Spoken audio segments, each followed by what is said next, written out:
Alright guys, so this is sequential analysis, or analyzing a sequential circuit.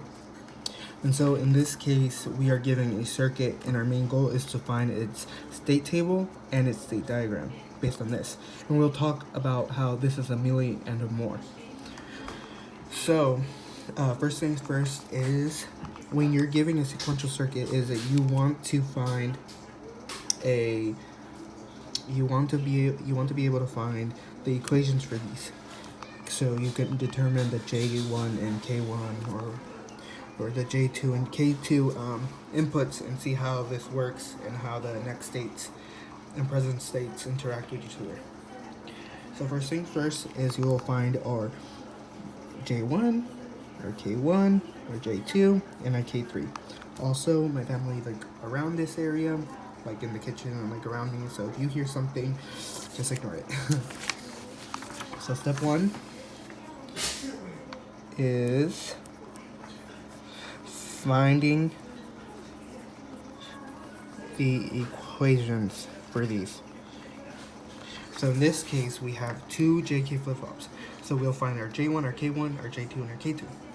So J1 right here is just the answer of whatever this logic gate is. It's an AND. And what is it ANDing? Y2 and X. So we can go J1 equals X, Y2. And then here we have K1, it's just the opposite of X.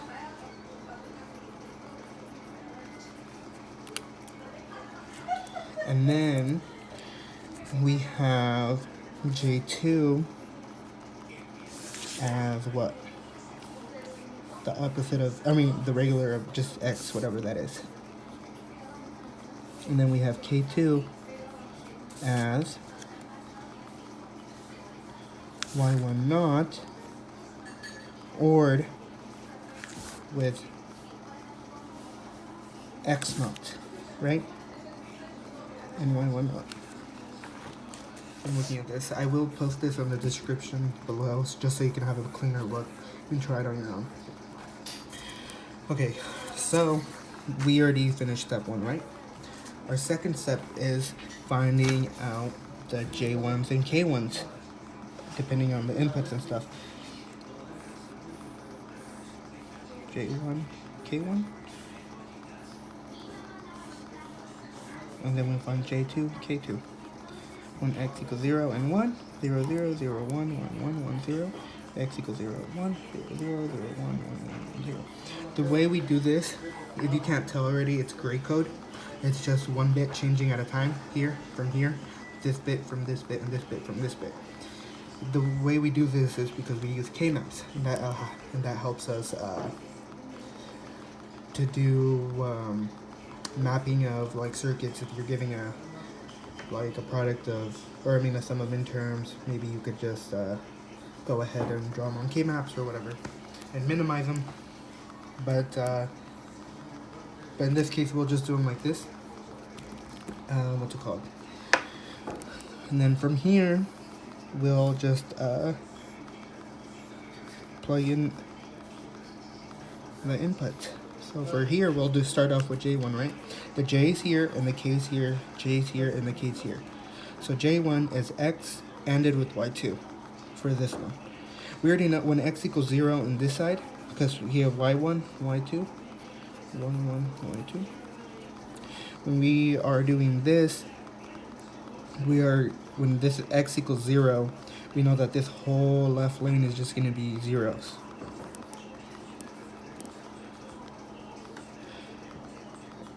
And then we have J's here when X equals 1. But here X ANDed with Y2, or when X equals 1, J1 just equals whatever Y2 is, which would be 0, 1, 1, 0, right? Now we do the K's. K1 equals the opposite of X. So when X is 0, just 1, 1, 1, 1. And over here would be 0, 0, 0, 0. So we have this one done. Now let's go on to this one. When we have J2's here and K2's here. So J2 here is just whatever X is, so 0, 0, 0, 0. and here is 1, 1, 1, 1. Now for K2 here, we have y1 naught ORed with x naught. When x is 0, the opposite is 1, so no matter what, it's 1 ORed with whatever, so it's always going to be just 1. And then over here, we're going to have 0 ORed with y1 naught, which is 1. 0 ORed with y1 naught, which is still 0, so it's 1 over here. And over here, these are zeros, because 0 ORed with 0 is just zeros. Now we have finished this one. From here, we're able to, so let me write this down. Step 2 was this right here. Step 1 was this. Now step 3 is being able to find the next state, cap y1. So in this state, in this diagram, you're just going to have to look at y1 right here, y1. So this is where you need to know how JK flip-flops work. So if you haven't known already, we have 0 here, 1 here, 0, and this, 1, and this is a D1. This just means when you're at state 0 and you enter 0, 1 or 0, 0, you'll stay at 0. 0 don't care. When you're at state 1 and you enter 0, 0, 0, 0 or 1, 0, you hit, but don't care, 0. And then when you're at state 0 and you put 1, 1 or 1, 0, you go to 1, but this is what you input to go there. These are your inputs. When x equals this or when x equals that, x equals this, x equals that.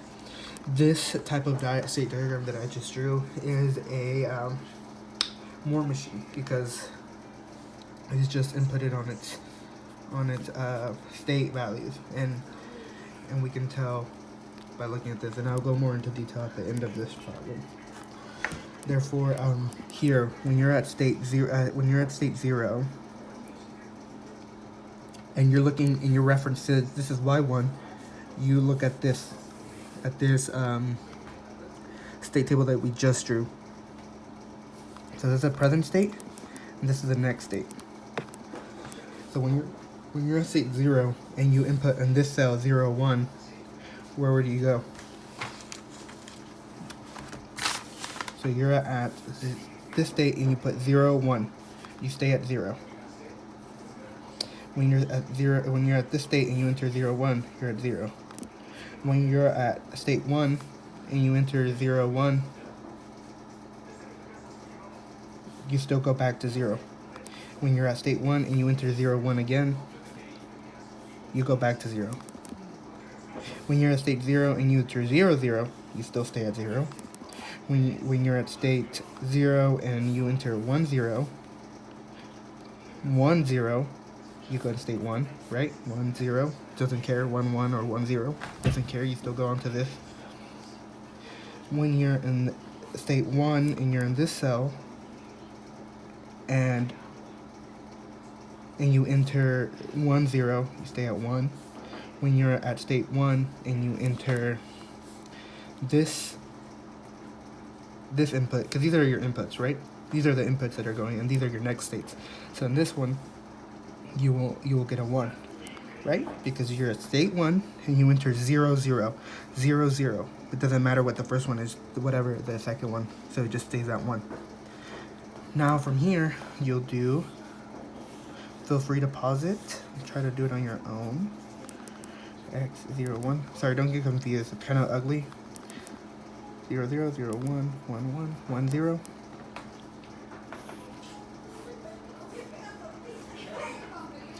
And we'll do the same thing, but now in y2, y1, y2, we're just looking at y2 because this is the present state and this is the next state. So when you're at 0 and you input 0, 1, you're going to get 0, right? You're at 0 and you enter 0, 1, you're still going to stay at 0. And so just to make this quicker, I'll just put this in.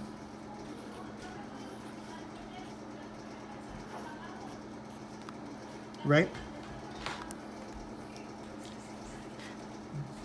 Like, I'll just do this line just so y'all won't forget what I did.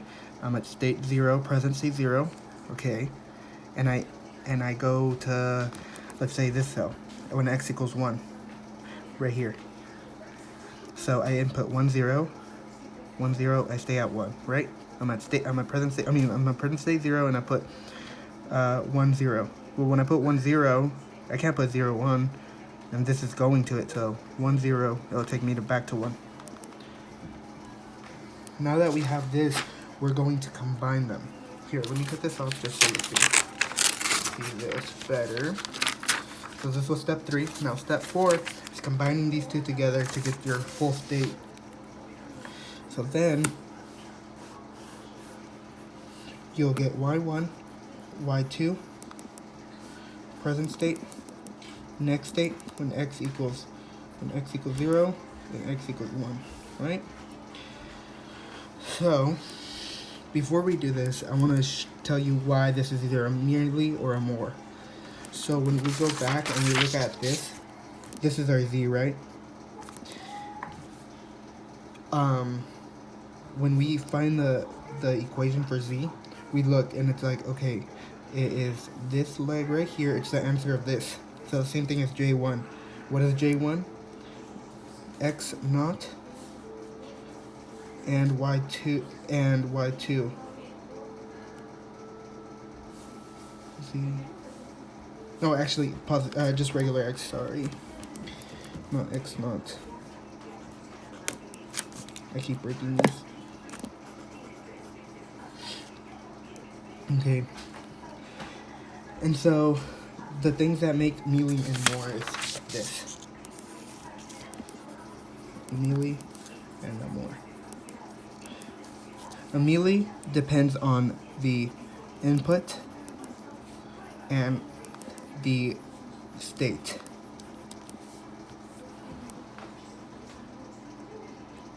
And the more just depends on the state. For instance, if this is your z, your output, and it's y1 or y2 or whatever, and in this case z equals x, y2, y1, or something, we know that x is always your input. This has no x. There's nothing here. It's just y. So we can tell that this is more. It doesn't care about the inputs. It just cares about the state. The mealy here, it cares about the input and the state. Here we have the state and the input, so we can already tell. And if you haven't already known, like a mealy's has A and B or something like that, and it has like 0 over 0 or whatever, or 1 over 1. It has X over input, or X over input. And this one is just something like this. If you haven't already haven't seen already. X equals 1 or X equals 2 or something. See, they're independent. Like these just care about the states. Therefore, this one, when we look at Z, the output, it has X and Y2. We can already tell that this is a mealy. It depends on X. Therefore, when you draw the table for this, you can already divide it, not divide, but like over something, right? And so looking at this, we're just going to simply combine it. This is the easiest step. So for this cell, we get y1 and y2 together for this cell. So here we get 0 0 0 0 right here, 0 0 0 0 0 1 1 0 1 1 and 1 1.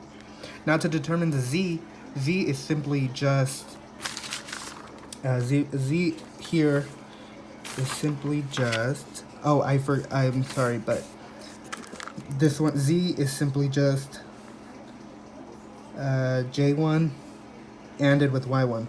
So it's still x, y2, but I forgot this one, y1. So that's your z. So here we just look at this. So when x equals 0, 0 ANDed with anything is always going to be 0. And over here, If this, and this aren't 1, then there will be 0. So if we do this cell right here, 0 ANDed with 0 ANDed with 1 is 0. So this is 0. Here, 0 ANDed with y2, which is 1, ANDed with 1 is still 0. Here we have 1 ANDed with 1, ANDed with 1, which is 1. Here we have a 0, so it should be 0. And then this would be your final answer. And from here, it's super easy. You could be able to create your state diagram, which would be 0, 0, 0, 1, 1, 1, 1, 0. And from here, if you're in here, it's just super easy. So if you're at state 0 and you input a 0, you stay at state 0. So 0, 0, right? Because x equals 0. So it's always x over z. So for the next one, when x equals 1, you're going to go to 0, 1. So it's going to be 1 over 0, right? 1 over 0. Sorry, you can't see that. 1 over 0 for this one. So this state is complete, or this row. Now if we start at 0, 1, and you enter a 0, you're going to go to 0, 0. And your input is 0, 0.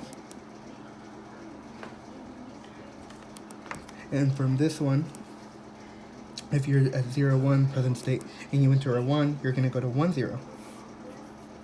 That's going to be 1, 0. Now this one is done. Now if you're at 1, 1 and you input a 0, you're going to go to this state. And you're going to put 0, 0.